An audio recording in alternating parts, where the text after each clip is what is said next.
I was out on the Greenway in London. I was actually on the trail of the Bazalgette sewer when I came across these intriguing little wall ties. You can see by the look of them that they're Victorian. They were part of that over-engineering that Bazalgette undertook. And I'm always looking at things like this as I'm walking along. And I learned something here because there was another intriguing aspect to this job. So these things along the bottom, I've never seen these before. They're called Platipus, but I wouldn't mind betting that there's some kind of wall tie and that inside that cover there may be a bolt that they tighten up and bring the wall back in. I don't know. I'll look it up and find out.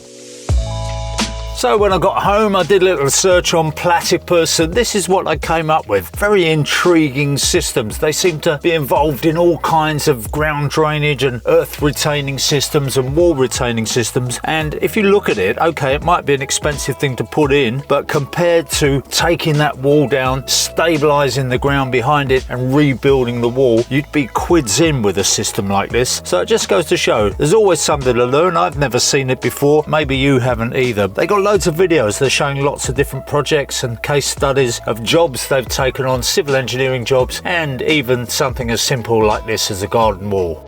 So I'm Roger Bisbee. I hope you found it interesting. Let me know in the comments what you think of this.